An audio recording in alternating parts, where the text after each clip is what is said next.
And often, those two motives lead to very different choices in the kitchen. That is a fantastic.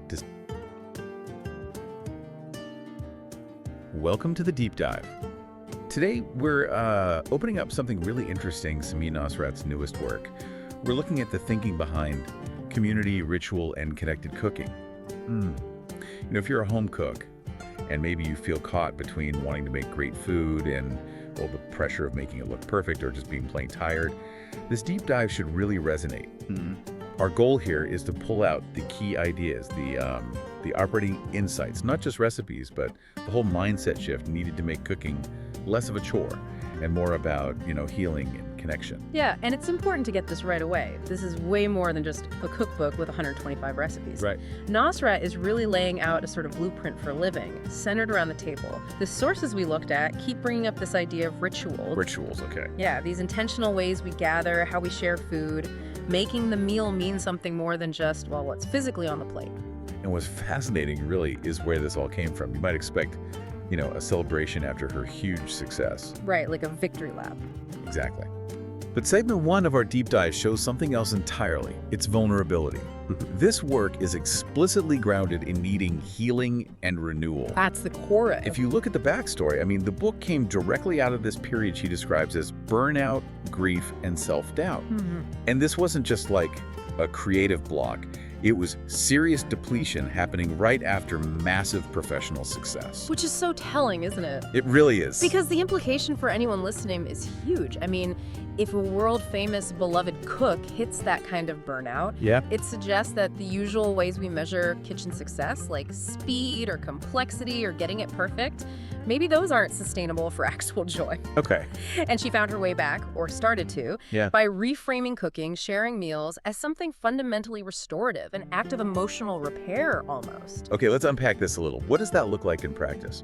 If her first big thing was mastering the elements, salt, fat, acid, heat. The fundamentals. This new phase feels more focused on, belonging.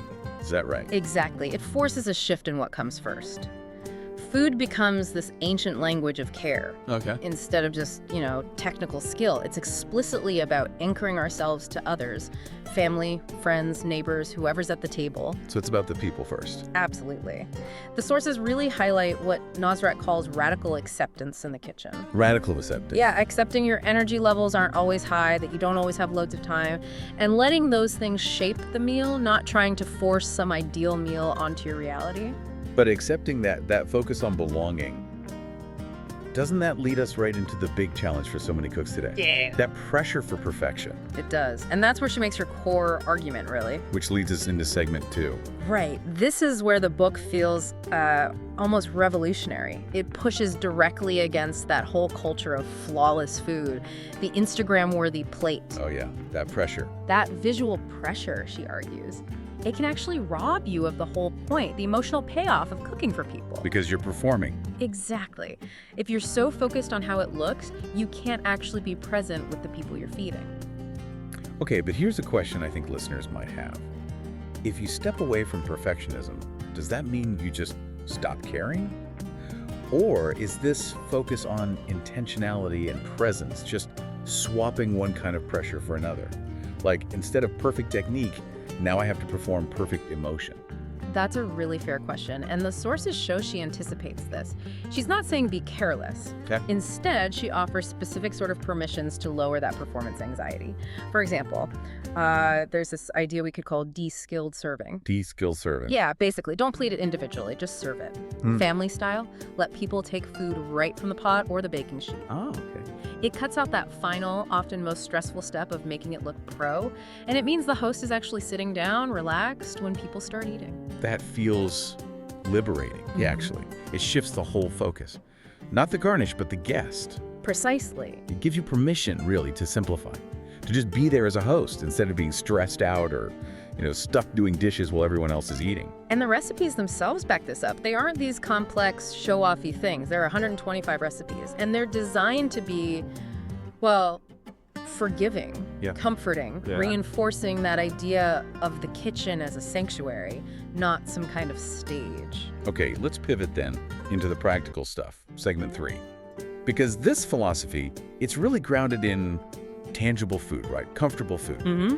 When you look at the recipes, they manage to be both ambitious and comforting somehow. Yeah, there's a real range. You've got the super simple things you crave when you're just drained, like a classic tomato soup or pancakes. Total comfort food. But then also more involved weekend projects, like a roast chicken with saffron, or that famous sky-high focaccia everyone talks about. Yep. But even with the fancier ones, they're always wrapped in stories, anecdotes about life around the food. It keeps that connected feeling going. It's really a guide to living with the food. And tucked into those stories, that's where you find these really valuable little kitchen tips, the nuggets that make it more than just recipes. Okay, like what? Well, she weaves in specific advice to, boost pleasure and cut down on hassle. Give us an example. Okay, take olive oil. She argues against saving your good olive oil just for special occasions. Right, lots of people do that. Yeah, but she says use the good stuff, the really flavorful oil every day in your dressings, your dips. Just finishing a dish, that's where you actually taste it and get the immediate payoff. Ah, interesting. It's about maximizing enjoyment now, not saving it for some imagined future meal. That one small thing could change your everyday meals quite a bit. Yeah. What about tools? You mentioned kitchen nuggets. Did anything stand out about gadgets we might already have? Like the pressure cooker? Yes, that was a great one. Most of us think pressure cooker, quick stew, save 30 minutes on braising. Yeah, basically. But Nosrat suggests using it differently. Its real power, he argues, is in speed-infusing flavor. How so? Like making a super rich, gelatinous chicken stock in minutes, not hours. Mm-hmm. Or using it for really rapid caramelization to build deep flavor fast. It reframes a tool you thought was just about speed into something that boosts quality and depth. So it's not necessarily about buying more stuff, but rethinking how you use what's already in your kitchen. Exactly. And that whole vibe, that authenticity, it even extends to the book's design. How do you mean? Well, the photography is deliberately intimate.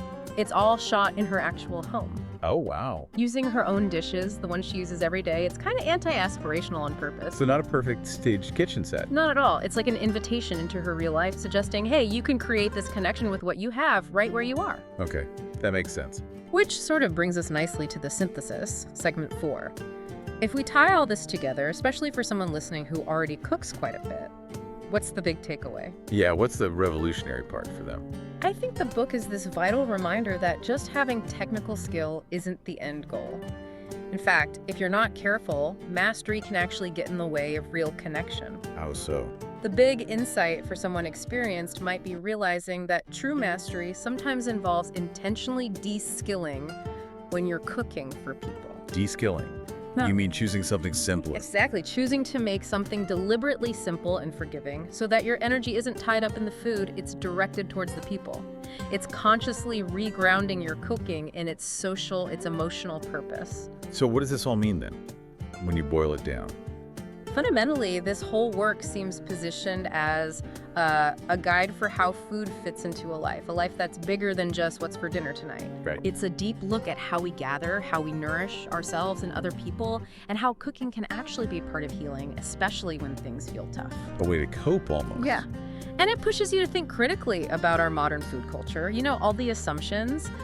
If connection and healing are the real goals, then maybe chasing efficiency and perfect presentation shouldn't be the top priority. It makes you ask, am I cooking to impress people, or am I cooking to genuinely care for them? Wow.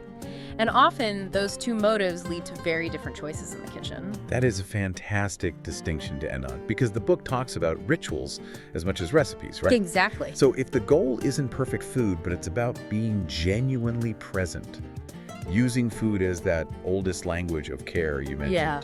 Maybe the challenge for you listening is to build on that idea of radical acceptance. Think about this. What small, simple, new ritual could you try at your very next meal? Something to consciously shift the focus away from the plate just a little and onto the people around it. Could be anything simple. Yeah, maybe it is just serving from the pot, like you said. Or maybe it's just deciding, okay, phone's away the second we sit down. Something small. Give that some thought next time you're cooking. We'll see you on the next deep dive. Grab good things, recipes, and rituals to share with people you love. By Samin Nosrat. Now on sale, $33.95. Don't miss this chance and build good habits and achieve remarkable results. Buy now, today. Like and subscribe for more Bookhaven podcasts.